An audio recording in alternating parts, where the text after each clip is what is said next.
Hi everyone, welcome to my cooking blog. ಇವತ್ತು ಹೋಟೆಲಲ್ಲಿ ಮಾಡ್ತಾರೆ ನೋಡಿ ಗ್ರೀನ್ ಚಿಕನ್ ಬಿರಿಯಾನಿ. ಅದೇ ರೀತಿ ಮನೆಯಲ್ಲೂ ಸಹ ಟ್ರೈ ಮಾಡ್ಬೋದು, ಚೆನ್ನಾಗಿ ಬರುತ್ತೆ. ಬನ್ನಿ ಯಾವ ರೀತಿ ಮಾಡೋದು ನೋಡೋಣ.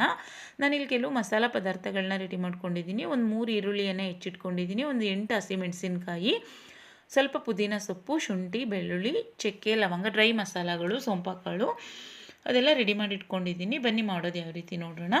ಫಸ್ಟು ಒಂದು ಮಿಕ್ಸಿ ಜಾರ್ಗೆ ಒಂದು 7ರಿಂದ 8 ಹಸಿಮೆಣಸಿನ್ಕಾಯಿ, 1 ಹಿಡಿಯಷ್ಟು ಶುಂಠಿ, ನೆಕ್ಸ್ಟ್ ಒಂದು 3/4 ಹಿಡಿಯಷ್ಟು ಬೆಳ್ಳುಳ್ಳಿ, ಅಂದರೆ ಒಂದು 4 ಗೆಡ್ಡೆ ಇದೆ ಇದರಲ್ಲಿ, 1 ಕಟ್ಟಷ್ಟು ಕೊತ್ತಂಬರಿ ಸೊಪ್ಪು, ಒಂದು 3/4 ಕಟ್ಟಷ್ಟು ಪುದೀನ ಸೊಪ್ಪು, ಇಷ್ಟನ್ನು ಸಹ ಗ್ರೈಂಡ್ ಮಾಡ್ಕೊಳ್ಬೇಕು. ಇದಕ್ಕೆ ಒಂದು 7ರಿಂದ 8 ಮೆಣಸಿನ ಕಾಳನ್ನು ಸಹ ಹಾಕ್ಕೊಳ್ಬೇಕು. ನಾನು ಬೇರೆ ಯಾವುದು ಖಾರ ಸೇರಿಸ್ತಿಲ್ಲ, ಅದಕ್ಕೆ ಒಂದು 10ರಿಂದ 12 ಕಾಳು ಮೆಣಸನ್ನು ಸಹ ಸೇರಿಸ್ಕೊಂಡಿದ್ದೀನಿ. ಫಸ್ಟು ಇದನ್ನು ಮಿಕ್ಸಿ ಜಾರಲ್ಲಿ ಸಣ್ಣದಾಗಿ ಪೇಸ್ಟ್ ಮಾಡ್ಕೊಬೇಕಾಗುತ್ತೆ.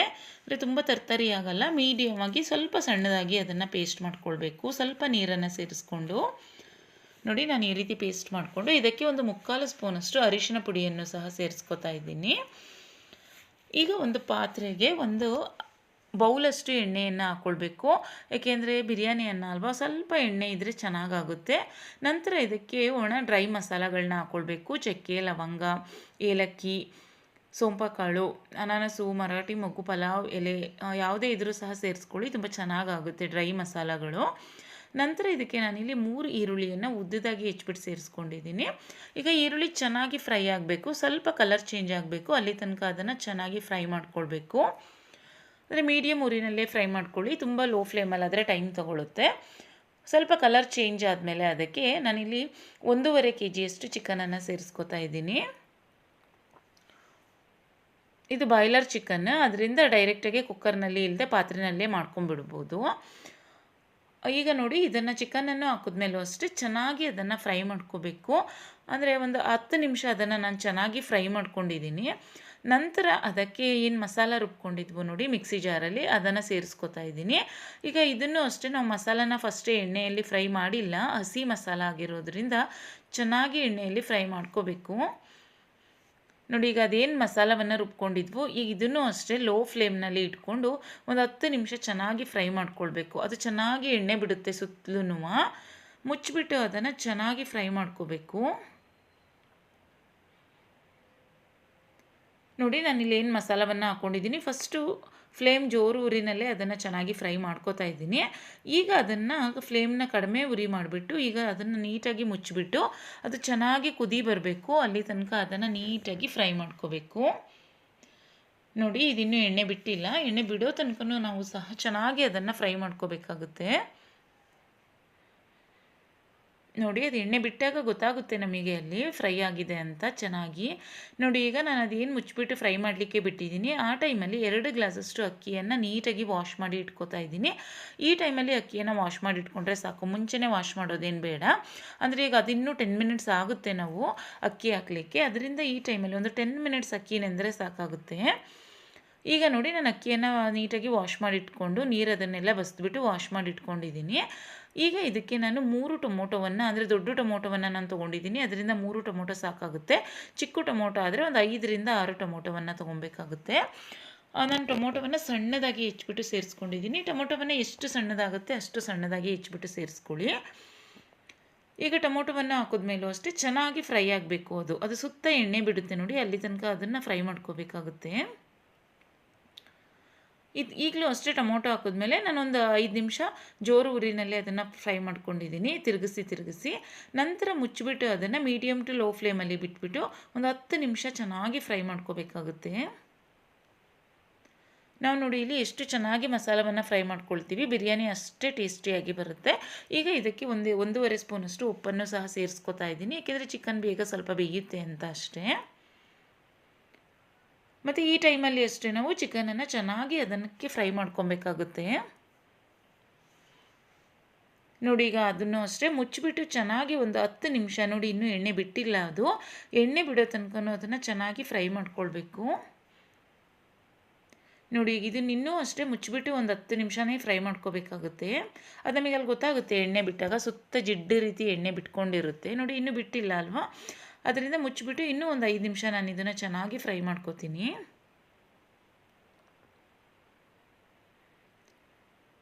ನೋಡಿ ಇನ್ನೂ ಎಣ್ಣೆ ಬಿಟ್ಟಿಲ್ಲ, ಅದರಿಂದ ನಾನು ಇನ್ನೂ ತೋರಿಸ್ತಾ ಇದ್ದೀನಿ ಅಷ್ಟೇ. ಈಗ ಇನ್ನೂ ಮತ್ತೆ ಮುಚ್ಚಿಬಿಟ್ಟು ಅದನ್ನು ಚೆನ್ನಾಗಿ ಫ್ರೈ ಮಾಡ್ಕೋಬೇಕಾಗುತ್ತೆ. ನಾವು ಇಲ್ಲಿ ನೋಡಿ ಈಗ ಚೆನ್ನಾಗಿ ಎಣ್ಣೆ ಬಿಟ್ಟಿದೆ, ನಾವು ಈ ಥರ ಅದು ಬರಬೇಕು, ಅಲ್ಲಿ ತನಕ ಚೆನ್ನಾಗಿ ಫ್ರೈ ಮಾಡ್ಕೋಬೇಕಾಗುತ್ತೆ. ಈಗ ಒಂದು ಮುಕ್ಕಾಲಷ್ಟು ನಮಗೆ ಚಿಕನ್ನು ಸಹ ಬೆಂದೋಗ್ಬಿಡುತ್ತೆ. ಈ ಥರ ನಾವು ಬೇಯಿಸ್ಕೊಂಡಾಗ ಮತ್ತೆ ನಾವು ನೀರು ಹಾಕಿದಾಗ ಅದೇನಿರುತ್ತೆ ಚಿಕನ್ ನೋಡಿ ಬೇಯೋದಿಲ್ಲ. ಈ ಟೈಮಲ್ಲಿ ಚಿಕನನ್ನು ಸಹ ಚೆನ್ನಾಗಿ ಫ್ರೈ ಮಾಡ್ಕೋಬೇಕು. ಈಗ ನೋಡಿ ಚೆನ್ನಾಗಿ ಫ್ರೈ ಆಯ್ತಲ್ವ, ನೋಡಿ ಎಷ್ಟು ಚೆನ್ನಾಗಿ ಎಣ್ಣೆ ಬಿಟ್ಟಿದೆ. ಈಗ ಇದಕ್ಕೆ ನಾನು 4 ಗ್ಲಾಸಷ್ಟು ನೀರನ್ನು ಸಹ ಸೇರಿಸ್ಕೊತಾ ಇದ್ದೀನಿ. ಏಕೆಂದರೆ 2 ಗ್ಲಾಸಷ್ಟು ನಾನು ಅಕ್ಕಿಯನ್ನು ವಾಶ್ ಮಾಡಿ ಇಟ್ಟಿರೋದ್ರಿಂದ 4 ಗ್ಲಾಸಷ್ಟು ಇದಕ್ಕೆ ನೀರನ್ನು ಸೇರಿಸ್ಕೊಬೇಕಾಗುತ್ತೆ, ಪರ್ಫೆಕ್ಟಾಗಿ ಬರುತ್ತೆ. ಈಗ ನೀರನ್ನು ಸೇರಿಸಿದ ಮೇಲೂ ಅಷ್ಟೇ ನೀರು ಚೆನ್ನಾಗಿ ಕುದಿ ಬರಬೇಕು, ಅಲ್ಲಿ ತನಕ ಅದನ್ನು ಚೆನ್ನಾಗಿ ಕುದಿಸ್ಕೊಬೇಕಾಗುತ್ತೆ. ಈಗ ರುಚಿಗೆ ತಕ್ಕಷ್ಟು ಉಪ್ಪನ್ನು ನೋಡಿಬಿಟ್ಟು ಸೇರಿಸ್ಕೊಳ್ಳಿ. ಈಗ ನಾನು ಮತ್ತೆ ಇಲ್ಲಿ 1 ಸ್ಪೂನಷ್ಟು ಉಪ್ಪನ್ನು ಸೇರಿಸ್ಕೊಂಡಿದ್ದೀನಿ. ಈಗ ನೋಡಿ ನೀರು ಚೆನ್ನಾಗಿ ಪರ್ಫೆಕ್ಟಾಗಿ ಎಲ್ಲ ಮಸಾಲವನ್ನು ಹಾಕ್ಕೊಂಡಿದ್ದೀವಿ, ನೀರನ್ನೆಲ್ಲ ಸೇರಿಸಾಗಿದೆ. ಈಗ ಅದು ಚೆನ್ನಾಗಿ ಕುದಿ ಬರೆಸ್ಕೊಬೇಕು, ಒಂದು 10 ನಿಮಿಷನೇ ಇದನ್ನು ಚೆನ್ನಾಗಿ ಕುದಿಸ್ಕೊಬೇಕಾಗುತ್ತೆ. ಈಗ ನೋಡಿ ಕುದಿ ಬರ್ತಾ ಇದೆ ಅಲ್ವಾ, ನಾವು ಚೆನ್ನಾಗಿ ಅದನ್ನು ಮಿಕ್ಸ್ ಮಾಡಿಬಿಟ್ಟು ಒಂದು 10 ನಿಮಿಷ ಅದನ್ನು ಚೆನ್ನಾಗಿ ಕುದಿ ಬರೆಸ್ಕೊಬೇಕು. ಮತ್ತು ಉಪ್ಪನ್ನು ಅಷ್ಟೇ ಟೇಸ್ಟ್ ನೋಡ್ಕೊಂಬಿಟ್ಟು ಉಪ್ಪು ಬೇಕಿದ್ದರೆ ನಾವು ಇಲ್ಲೇ ಉಪ್ಪನ್ನು ಸಹ ಸೇರಿಸ್ಕೊಬೇಕಾಗುತ್ತೆ. ಮತ್ತು ಹಸಿಮೆಣಸಿನ್ಕಾಯಿ ಮೆಣಸಿನಕಾಳೆಲ್ಲ ಜಾಸ್ತಿ ಹಾಕಿರೋದ್ರಿಂದ ಪರ್ಫೆಕ್ಟಾಗಿ ಖಾರನೂ ಸಹ ಪರ್ಫೆಕ್ಟಾಗಿರುತ್ತೆ. ಯಾವುದೇ ಅಚ್ಕಾರದ ಪುಡಿ ಯಾವುದನ್ನು ಸೇರಿಸೋ ಅವಶ್ಯಕತೆ ಇಲ್ಲ. ನೋಡಿ ಈಗ ನಾನು ಚೆನ್ನಾಗಿ 10 ನಿಮಿಷ ಕುದಿಸ್ಕೊಂಡಿದ್ದೀನಿ. ನೀರು ಹಾಕಿದ್ಮೇಲೂ ಅಷ್ಟೇ ಕುದಿ ಬಂದ ತಕ್ಷಣ ಅದಕ್ಕೆ ಅಕ್ಕಿಯನ್ನು ಸೇರಿಸಲಿಕ್ಕೆ ಹೋಗಬಾರ್ದು. ಒಂದು ಸರಿ ನೋಡಿ ಪೀಸನ್ನು ನಾನು ಚೆಕ್ ಮಾಡ್ಕೋತಾ ಇದ್ದೀನಿ ಬೆಂದಿದೆಯಾ ಅಂತ. ಈಗ ಪರ್ಫೆಕ್ಟಾಗಿ ಪೀಸ್ ಬೆಂದಿರಬೇಕು. ಈ ಟೈಮಲ್ಲಿ ನಾವು ಅಕ್ಕಿಯನ್ನು ಸೇರಿಸ್ಕೊಬೇಕಾಗುತ್ತೆ. ನೋಡಿ ಈಗ ಇದು ಸಹ ಎಣ್ಣೆ ಬಿಟ್ಕೊಳ್ತಾ ಇದೆ, ಸುತ್ತಲೂ ಸಹ ಇದು ಸಹ ಎಣ್ಣೆ ಬಿಡಬೇಕು. ನಾವು ಅಲ್ಲಿ ತನಕ ಕುದಿಸ್ಕೊಬೇಕಾಗುತ್ತೆ. ನೋಡಿ ಈಗ ಪರ್ಫೆಕ್ಟಾಗಿ ಕುದಿ ಬಂದಿದೆ. ಈಗ ಇದಕ್ಕೆ ನಾವು ವಾಶ್ ಮಾಡಿದ್ವು ನೋಡಿ ಅಕ್ಕಿ, ಅದನ್ನು ಸಹ ಸೇರಿಸ್ಕೊಬೇಕಾಗುತ್ತೆ. ನಾನಿಲ್ಲಿ 2 ಗ್ಲಾಸಷ್ಟು ಅಕ್ಕಿಯನ್ನು, ಸೋನಾ ಮಸೂರಿ ಅಕ್ಕಿಯನ್ನು ಸೇರಿಸ್ಕೊತಾ ಇದ್ದೀನಿ. ಬೇಕಿದ್ದರೆ ಬಾಸುಮತಿ ಅಕ್ಕಿ 1 ಗ್ಲಾಸು, ಸೋನಾ ಮಸೂರಿ ಅಕ್ಕಿ 1 ಗ್ಲಾಸ್ ಸೇರಿಸ್ಕೊಳ್ಳಿ, ತುಂಬ ಚೆನ್ನಾಗಾಗುತ್ತೆ. ಇದೇ ಬಿರಿಯಾನಿಯನ್ನು ನಾವು ರೇಷನ್ ಅಕ್ಕಿ ಬರುತ್ತೆ ನೋಡಿ, ಅದರಲ್ಲೂ ಸಹ ಮಾಡ್ಕೊಳ್ಬೋದು, ತುಂಬ ಚೆನ್ನಾಗಾಗುತ್ತೆ. ಇದೇ ರೀತಿ ಬರುತ್ತೆ, ಉದುರುದ್ರಾಗೆ ಬರುತ್ತೆ. ಈಗ ನೋಡಿ ಎಷ್ಟು ಚೆನ್ನಾಗಿ ಜಿಡ್ಡನ್ನು ಬಿಟ್ಕೊಂಡಿದೆ, ಈ ರೀತಿ ಬರಬೇಕು ಗ್ರೇವಿ, ಅಲ್ಲಿ ತನಕ ಅದನ್ನು ಚೆನ್ನಾಗಿ ಕುದಿಸ್ಕೊಂಡು. ಈಗ ನೋಡಿ ನಾನು ಅಕ್ಕಿಯನ್ನು ಸೇರಿಸಿದ ಮೇಲೂ ಅಷ್ಟೇ ಫ್ಲೇಮ್ ಜೋರೂರಿನಲ್ಲೇ ಇದೆ, ಕಡಿಮೆ ಉರಿಯನ್ನು ಮಾಡಿಲ್ಲ. ಈಗ ಚೆನ್ನಾಗಿ ಕುದಿ ಬರಬೇಕು, ಅಲ್ಲಿ ತನಕ ಅದನ್ನು ಚೆನ್ನಾಗಿ ಕುದಿಸ್ಕೊಬೇಕು. ನೋಡಿ ಈಗ ಚೆನ್ನಾಗಿ ಕುದೀತಾ ಇದೆ, ಈಗಲೂ ನಾನು ಫ್ಲೇಮ್ನ ಕಡಿಮೆ ಮಾಡಿಲ್ಲ. ಈಗ ಅದು ಒಂದು ಗಟ್ಟಿಯಾಗಿ ಹದ ಬರಬೇಕು, ಅಂದರೆ ಮೀಡಿಯಮ್ ಆಗಿ ಒಂದು ಸ್ವಲ್ಪ ಪ್ರಮಾಣದಲ್ಲಿ ಮಾತ್ರ ನೀರಿರಬೇಕು. ನಾವು ಅಲ್ಲಿ ತನಕ ಜೋರೂರಿನಲ್ಲೇ ಅದನ್ನು ಬೇಯಿಸ್ಕೊಂಡು ತಿರುಗಿಸ್ತಾ ಇರಬೇಕಾಗುತ್ತೆ, ಅಂದರೆ ತುಂಬಾ ತಿರುಗಿಸ್ಬಾರ್ದು. ನೋಡಿ ಇಲ್ಲಿ ನಾನು ಅದೇನು ಹಾಕ್ಕೊಂಡಿದ್ದೀನಿ, ಜಾಸ್ತಿ ತಿರುಗಿಸ್ತಾ ಇಲ್ಲ, ಒಂದೊಂದು ಟೈಮ್ ತಿರುಗಿಸ್ತಾ ಇದ್ದೀನಿ ಅಷ್ಟೇ. ಮತ್ತೆ ಮುಚ್ಚಿಬಿಟ್ಟು ಜೋರು ಫ್ಲೇಮಲ್ಲೇ ಬಿಟ್ಟಿದ್ದೀನಿ. ನೋಡಿ ಈ ಹದದಲ್ಲಿ ಬರಬೇಕು, ಅಲ್ಲಿ ತನಕ ಅದನ್ನು ಜೋರೂರಿನಲ್ಲೇ ಬಿಡಬೇಕಾಗುತ್ತೆ. ಮತ್ತು ಮುಕ್ಕಾಲಷ್ಟು ಅಕ್ಕಿ ಸಹ ಬೆಂದಿರುತ್ತೆ ಈ ಟೈಮಲ್ಲಿ. ನೋಡಿ ಈಗ ಅದನ್ನು ಫುಲ್ಲು ಲೋ ಫ್ಲೇಮ್ ಮಾಡಿಬಿಟ್ಟು ಫುಲ್ಲು ಕಡಿಮೆ ಉರಿ ಮಾಡಿಬಿಟ್ಟು ಒಂದು 10 ನಿಮಿಷ ಕುಕ್ ಮಾಡ್ಕೊಬೇಕಾಗುತ್ತೆ. ನೋಡಿ ಈ ರೀತಿ ಆದಾಗ ಅದನ್ನು ಮತ್ತೆ ತಿರುಗಿಸ್ಲಿಕ್ಕೆ ಹೋಗೋ ಅವಶ್ಯಕತೆ ಇಲ್ಲ. ನೋಡಿ ಈಗ ಅದನ್ನು ಮುಚ್ಚಿಬಿಟ್ಟು ಬಿಟ್ಟಿದ್ರೆ ಫುಲ್ ಅದು ಡ್ರೈ ಆಗಿ ನೀಟಾಗಿ ಅಕ್ಕಿನೂ ಸಹ ಅರಳ್ಕೊಂಡಿರುತ್ತೆ. ನೋಡಿ ಈಗ ನಾನು ಇನ್ನೂ ಸ್ಟವ್ ಆಫ್ ಮಾಡಿಲ್ಲ, ತೋರಿಸ್ತಾ ಇದ್ದೀನಿ ಅಷ್ಟೇ. ಈಗ ಇದನ್ನು ಮುಚ್ಚಿಬಿಟ್ಟು 5 ನಿಮಿಷ ಬಿಟ್ಬಿಡ್ತೀನಿ, ನೀಟಾಗಿ ಅರಳ್ಕೊಂಡಿರುತ್ತೆ, ಚೆನ್ನಾಗಿ ಆಗಿರುತ್ತೆ. ನೋಡಿ ಇದಿನ್ನೂ ಆಗಿಲ್ಲ, ಅದರಿಂದ ಇನ್ನೂ ಒಂದು 5 ನಿಮಿಷ ಬಿಡಬೇಕಾಗುತ್ತೆ. ಮತ್ತು ಅದೇನು ಬಿಸಿ ಇರುತ್ತೆ ಅಲ್ವಾ, ಬಿಸಿನಲ್ಲಿ ತುಂಬ ಚೆನ್ನಾಗಿ ಅರಳ್ಕೊಳ್ಳುತ್ತೆ.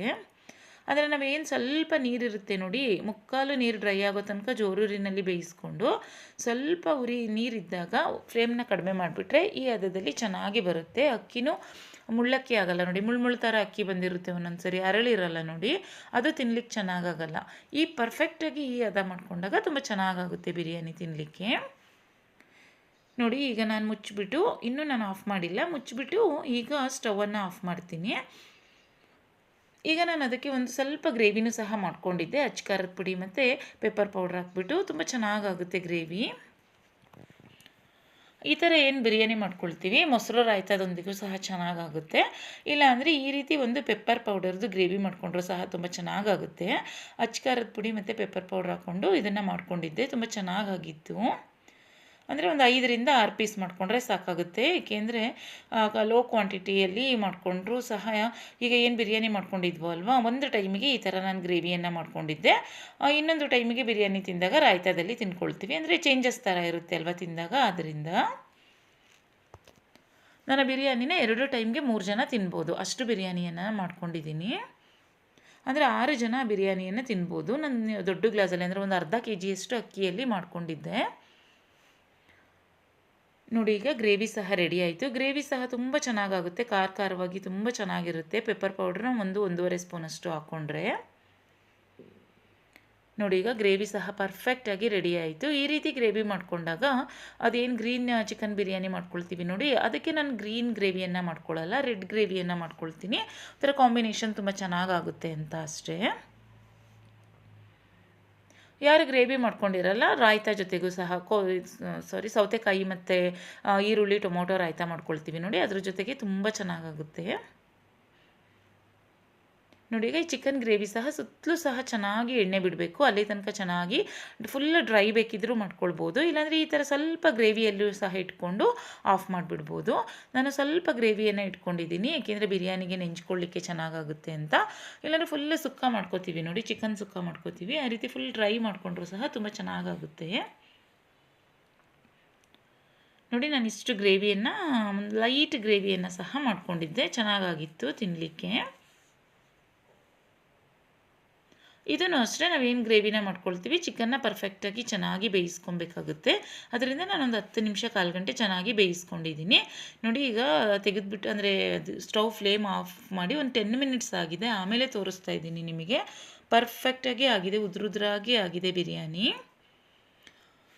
ಈ ಥರ ಪರ್ಫೆಕ್ಟಾಗಿ ಅದು ಉದುರುದ್ರಾಗಿ ಆಗಿದ್ದರೆ ನಮಗೆ ತಿನ್ನಲಿಕ್ಕೆ ಅಕ್ಕಿ ಸಹ ಪರ್ಫೆಕ್ಟಾಗಿ ಆಗಿರುತ್ತೆ.